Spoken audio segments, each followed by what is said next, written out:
Good morning, dear students. Welcome to the maths class. We are doing worksheet number 5, chapter number 11, perimeter and area. We'll continue with question number 5. The radii of two circles are in the ratio 2:3. दो circles हैं आपके पास. Suppose ये first circle है और ये second circle है. इन दोनों का आपके पास क्या गिवन है? रेशो. आपके पास किसका रेशो गिवन है? रेडियाई का. मतलब अगर इसकी रेडियस r1 है और इस वाले सर्कल की रेडियस क्या है? r2. आपके पास क्या गिवन है? R1 ratio R2. ठीक है. आपके पास ये गिवन है कि इन दोनों का रेशो क्या गिवन है बच्चे? 2:3. And what you have to find out, what is the ratio of their circumference, कि इनके सर्कमफ्रेंस में क्या रेशो होगा. तो सबसे पहले आपको ये पता होना चाहिए कि सर्कमफ्रेंस जो है फर्स्ट सर्कल का क्या आएगा. फर्स्ट सर्कल का सर्कमफ्रेंस क्या आएगा? 2π/r1. पहले वाले की रेडियस हमने क्या लिया? r1. सेकेंड वाले की क्या लिया? r2. और सर्कमफ्रेंस इसी तरीके से सेकेंड सर्कल का क्या आएगा? 2πr2. And according to question हमें क्या फाइंड आउट करना है? इन दोनों का रेशो फाइंड करना. मतलब 2πr1 रेशो 2πr2. ठीक है. जो जो चीज़ें आपको बोली गई आपको उसी तरीके से उसको पुट करना है. अब हमने इसको सॉल्व करना सीखा है लास्ट में. 6th क्लास में हमने चैप्टर किया हुआ है रेशो. हम इसको कैसे सॉल्व करते थे? 2πr1/2πr2. हम इसको डिवीजन में लेके और कैंसिल आउट करते थे. देखो 2 यहाँ पे भी है, न्यूमरेटर में भी और डिनोमिनेटर में, और पाई भी न्यूमरेटर में भी और डिनोमिनेटर में भी. अब r1/r2 ही इसका आंसर आएगा. मतलब r1 रेशो r2. और r1 रेशो r2 की वैल्यू हमारे पास क्या गिवन है? 2:3. तो इट मीन्स एक जनरल चीज़ भी आप नोट कर सकते हो कि अगर आपको रेडियस का रेशो गिवन है, सर्कमफ्रेंस का रेशो पूछा जाए तो वो भी क्या आता है? सेम आता है. ये हमने इसमें क्वेश्चन में चेक कर लिया. ठीक है.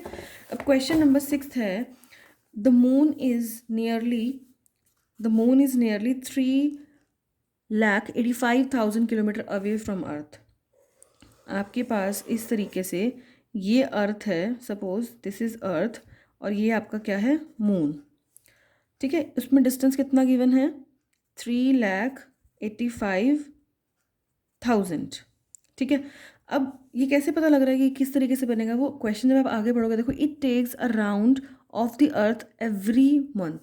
ये जो मून है, हमें पता है ना, आपने साइंस में भी पढ़ी होंगी चीज़ें, कि जो मून है वो अर्थ के चारों ओर जो है रोटेट करता है, राउंड लेता है. अब ये बोल रहे हैं कि मून का और अर्थ का डिस्टेंस तो इतना है, और जो मून है वो पूरा राउंड लेता है अर्थ के अराउंड ऐसे.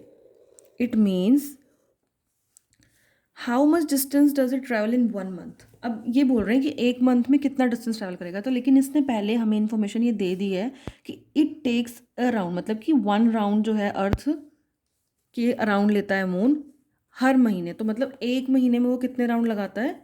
1 मंथ में वो 1 राउंड लगा रहा है. और 1 राउंड कैसे लगा रहा है? मतलब क्या निकालना है हमें? देखो, यहाँ से मून स्टार्ट हुआ, उसको 1 महीना लग गया वापस इस पोजीशन पे आने पे. तो मतलब कि उसने सर्कल का क्या किया? सर्कमफ्रेंस लिया.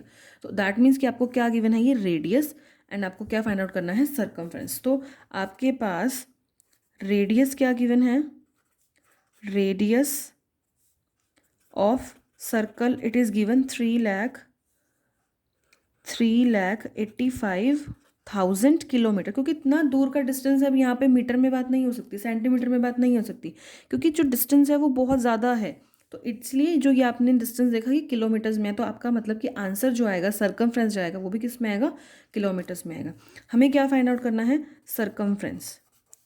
सर्कमफ्रेंस का फॉर्मूला हमने कर लिया है 2 × π × r. So that means what we have to do, we have to substitute the values. That is 2 × π, that is 22/7. And radius जो है, इतनी बड़ी रेडियस है 3,85,000. अब इसको आप 7 की टेबल में कट करेंगे. 7 5 35 एंड अगेन, और ये आ गई आपकी 3 zeros. तो 44 × 55,000. इसको जब आप मल्टीप्लाई कर लोगे, आपका क्या आ जाएगा? सर्कमफ्रेंस. और वो किस में आ रहा है? किलोमीटर में. तो आपने यूनिट्स का ध्यान रखना है. जो यूनिट दे रखी है उस पर आपने एक बार सोचना भी. कई बच्चे इसको किलोमीटर को मीटर में लिख देते हैं, तो ये चीज़ें ध्यान रखनी है. इसमें आपने मिस्टेक नहीं करनी. ठीक है. तो अब आप लास्ट में क्या लाइन लिखोगे? That it takes this distance to travel in 1 month. जो भी आपका आंसर आएगा. ठीक है. लास्ट में हमसे जो चीज़ पूछी गई है हमें उसको प्रॉपर लाइन में लिखना है, सो दैट क्वेश्चन आपको क्लियर हो और आपके मार्क्स नहीं कटें. नेक्स्ट क्वेश्चन है, the diameter of the wheel of the car is 35 centimetre. देखो यूनिट्स कैसे चेंज हो रही है, एक क्वेश्चन में किलोमीटर दे रहा है, एक में सेंटीमीटर, एक में मीटर। तो हमने अपना क्वेश्चन भी उसी अकॉर्डिंग करना है, हमने मिस्टेक नहीं करनी है यूनिट्स की। जो पेपर में गिवन है यूनिट्स हमने वही स्टार्ट करनी है। अब आपके पास देखो डायमीटर ऑफ द व्हील, एक ये आपके पास व्हील है कार का। अब सबको पता है कि व्हील जो है वो राउंड ही होता है। ये चीज़ें जो हैं आपको ऑब्वियस मान के चलनी है कि यहाँ पे अगर आपको बोला हुआ आपको नहीं समझ में आ रहा वो क्या बोल रहा है, तो ये चीज़ आपको पता है कि जो व्हील है कार का वो किस तरीके से होता है, सर्कल में होता है ना। अब उसकी डायमीटर गिवन है, मतलब कि ये लेंथ आपको गिवन है 35 सेंटीमीटर। तो जैसे ही आपको जब भी वो डायमीटर देना, आप रेडियस साथ साथ कैलकुलेट कर लिया करो। रेडियस क्या आती है, हाफ होती है डायमीटर के, 35/2 जो हो जाएगी वो मेरी क्या हो जाएगी, रेडियस। आपको बोला हुआ है कि how much distance will it cover in 1000 revolutions. अच्छा एक बात देखो, ये एक व्हील है, जैसे हमने कल डिस्कस किया था, ये सर्कल है, ये रोटेट हो रहा है इस तरीके से, ये व्हील है रोटेट हो रहा है। ये जब रोटेट होगा, एक बार जब रोटेट होगा तो ये कुछ डिस्टेंस ट्रैवल करेगा, ठीक है। तो एक रेवोल्यूशन में वो कितना डिस्टेंस ट्रैवल कर सकता है। ये जैसे ये सर्कल है, ये इस तरीके से घूम रहा है, ये मान लो ये ओ पॉइंट है और ये सर्कल इस तरीके से घूम रहा है, क्योंकि व्हील तो ऐसे ही जाएगा ना। अब वो एक रेवोल्यूशन में कितना डिस्टेंस कवर करेगा, एक सरकमफ्रेंस सर्कल का। मतलब कि one revolution is equal to circumference of wheel. Wheel के सरकमफ्रेंस को अगर मैं कैलकुलेट कर लूँ तो मेरे को पता लग जाएगा कि एक रेवोल्यूशन में कितना डिस्टेंस ट्रैवल हो रहा है। So we should know that radius क्या है हमारे पास, और सरकमफ्रेंस का फॉर्मूला क्या होता है, 2 × π × r। अब पाई की वैल्यू हमें पता है 22/7, और रेडियस मैंने आपको बोला जब भी डायमीटर गिवन हो, d = 35 सेंटीमीटर, साथ के साथ आप रेडियस निकाल लिया करो, that is half of the diameter, that is 35/2 centimetre.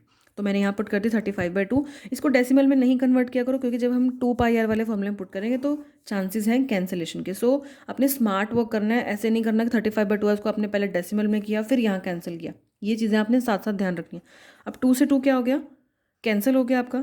अब 7 5 अब क्या आ गया आपका 110 सेंटीमीटर। ये ध्यान रखना, ये क्योंकि ये पेरीमीटर की ही बात है तो यहाँ पे यूनिट सेंटीमीटर में आ रही है, सेंटीमीटर स्क्वायर नहीं लिखनी है, एरिया वाला क्वेश्चन नहीं है, क्योंकि आपने अभी सारी वर्कशीट्स में प्रीवियस में एरिया फाइंड आउट किया। तो आपको हैबिट होगी सेंटीमीटर स्क्वायर लिखने की कि आपने एरिया ही निकाला है। लेकिन अब ध्यान रखना है circumference that is equivalent to perimeter, तो यूनिट जो है वो सेंटीमीटर में रहेगी, ठीक है।